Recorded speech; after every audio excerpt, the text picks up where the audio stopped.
Germany நாட்டின் Berlin நகரைச் சேர்ந்தவர் கை. இவருடைய மனைவி நீனா. இந்த தம்பதிக்கு பென் என்ற மகனும் லெனி என்ற மகளும் உள்ளனர். கை குடும்பத்தினர் துபாயில் வசிக்கின்றனர்.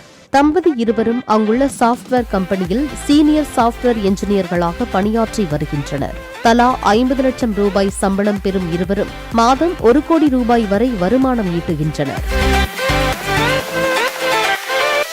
துபாயில் உள்ள பள்ளியில் பென் 7ஆம் வகுப்பும் லெனி 6ஆம் வகுப்பும் படித்து வருகின்றனர்.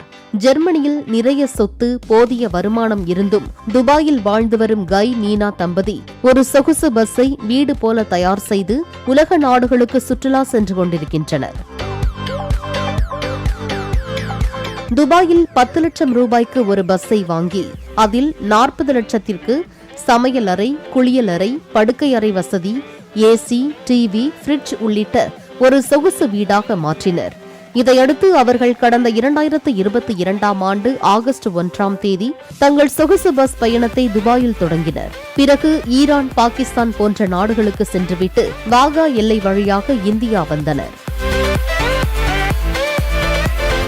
இந்தியாவில் பல இடங்களை பார்த்துவிட்டு சொகுசு வீடு பஸ்ஸில் நேற்று மாமல்லபுரம் வந்தனர். மாமல்லபுரம் சுற்றி பார்த்துவிட்டு ஆந்திரா, மகாராஷ்டிரா மாநிலங்களுக்கு சென்றுவிட்டு நேபாளம், Myanmar, Vietnam, Cambodia, Thailand, Malaysia, Singapore, Uruguay, Brazil, Argentina, Chile, Peru, Colombia, Ecuador ஆகிய நாடுகள் வழியாக சென்று அமெரிக்காவில் தங்கள் சொகுசு வீடு பஸ் பயணத்தை நிறைவு செய்கின்றனர்.